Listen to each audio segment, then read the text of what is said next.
area called Ohinimutu. Now when the Māori people moved to this area, they actually settled in Ohinimutu. One of the big draw cards for them to move here was the geothermal activity. And they actually had pools down there that are very, very hot, where they could cook their food, quite warm, where they could bathe in. So from that perspective, it was an attractive area for them to move to. Here we go. Who's doing the whoop thing back there? Who is it?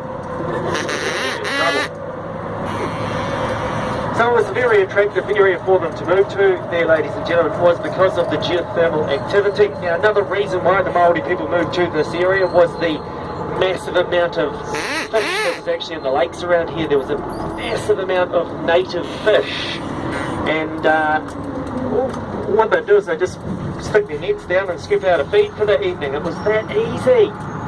Unfortunately though, it wasn't very sustainable. What they ended up doing is they pretty much ended up fishing the lakes out kilometres in circumference. Now we actually have a running race around it every year called the Rotorua Marathon.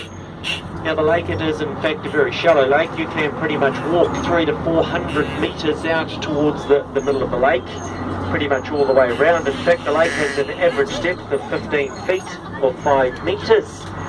Now if you guys do look out to the middle of the lake there is actually an island out there, and that island, it is called Makoia Island. Now Makoia, that is the ancestral home for the Te Arawa people. Te Arawa being the first Māori people to arrive here into this area. Now when Te Arawa first arrived here to New Zealand, they in fact arrived 40 minutes from here. They actually landed over on the coast. They actually landed into a place called Makatu. Now their journey was made by travelling down through the islands of the Pacific. They actually did it on a vessel quite similar to this one over here to our right. Excuse me. Now this vessel over here to our right, it is in fact called a waka. This, ladies and gentlemen, it is the Waka Te Arawa. They're all the way from up in the islands of the Pacific on one of those things. I don't think I would have been volunteering my services to come across the ocean one of those things. It doesn't look very stable, does it? Now that particular waka there, it was in fact carved by a local man by the name of Lionel Grant. It actually took Lionel 9 years to carve that waka. Now the reason it did take him so long to carve it was because he used the carving tools of old. The same type of tools they originally used when they first made the wakas that come out here to New Zealand. And that particular waka, it also weighs 2.5 tonnes. It's actually made of 2 Rotorua trees. But every now and then they do take it out here onto this lake. It is quite an impressive sight. You can imagine 30 or 40 big Māori boys out there charging around on that waka. It looks very, very impressive. Now just down here to our left hand side we actually do have a little walkway. Now this little walkway, it actually goes right around the waterfront there. It actually goes around to an area called Ohinimutu. Now when the Māori people first moved into this area, they actually settled, as I said, in Ohinimutu. Now this walkway also goes through this area here as well. Now you are coming into the government gardens. It also goes through the main geothermal part of this lake as well, called Sulphur Point. Now we will be travelling through Sulphur Point very soon. You will know that we are travelling through Sulphur Point because you will probably smell it first. It's a very smelly part of the lake. Now we are, as I said, coming into the government gardens. We do have our Clement Falls Rose Gardens just down in front of us here, coming towards the end of their season now.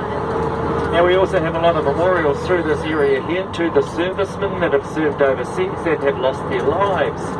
Now this particular memorial here is actually a memorial to the Te Arawa tribal members that have gone overseas, lost their lives during the World Wars. It was one of the old Crips guns they used in the war in France.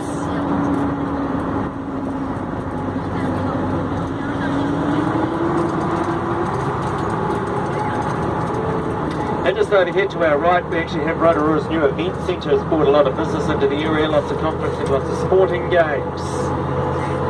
Looks quite impressive, doesn't it?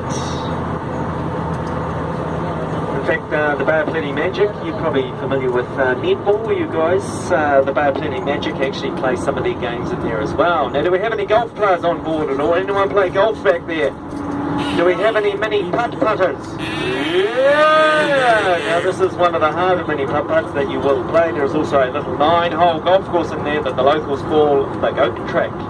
Now, if you don't like the walking side of golf, they do actually have a driving range in there. In fact, if you don't like the golfing side of golf, they do actually have a garden bar in there as well. You can go in there and come out a golf professional, believe me.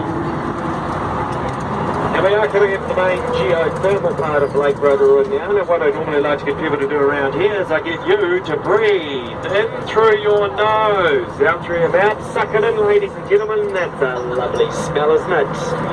Now that smell that you can smell in the air is actually caused by sulphur. You'll also notice quite a bit of discoloration out here in the water, also caused by sulphur. Now we do actually have a wonderful photo opportunity just around the corner here. Now what we're going to do, guys, is we're going to pull over here to the left. We are going to get all of the gentlemen on board to walk out to this little island here. We're going to take photos of them. Now, you ladies keen on that? Yeah.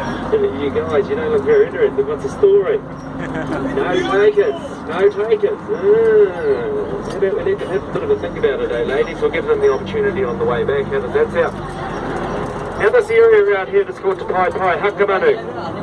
Translated, it means the bird perch. It was actually made a bird sanctuary back in 1967. It is also known as the island of Tarapungas and of Tarapunga. It is a seagull, and you can actually see quite a few of them perched over there.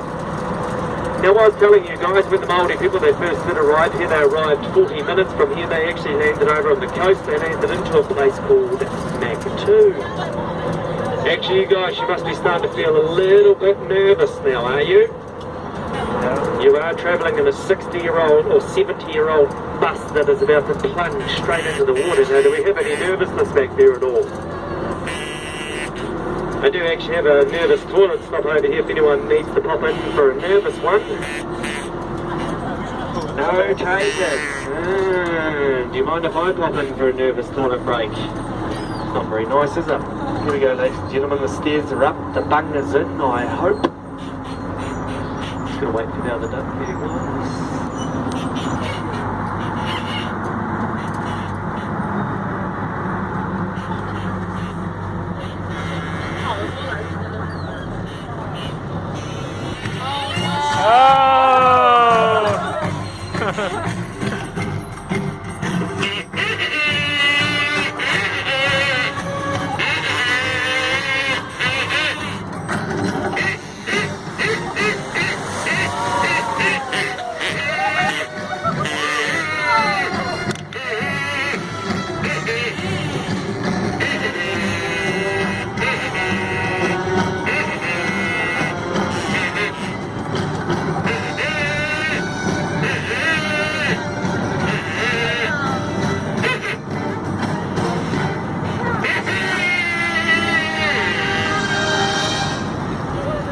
There we go, folks. We are now officially a boat. Now, if you guys do happen to see any water start floating up around your feet, you will let me know, won't you?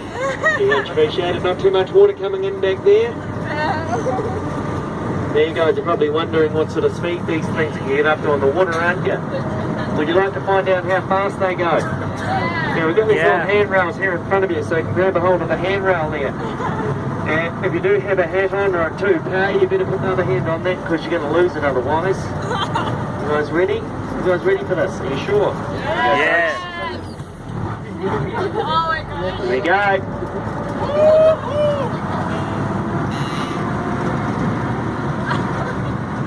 Here we go, full speed. They don't go very fast, do they?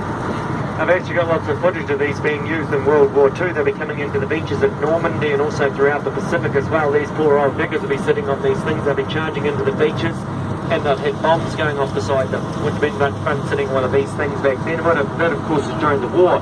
Now, this duck that you're on at the moment is actually one of the last ducks ever made. It was actually made in 1945. Now, when they brought these ducks out, they had a life expectancy of between 6 to 8 weeks.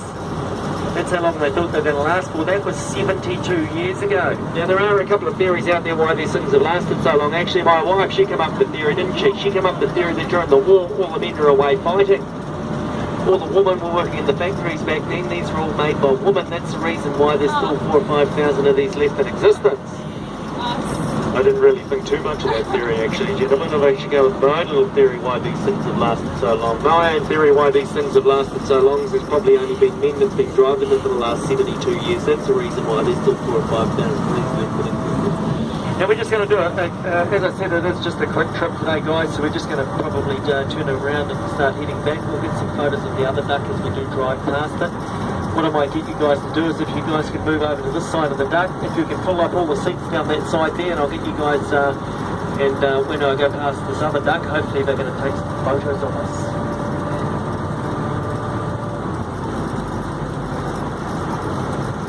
Rotorua Trip.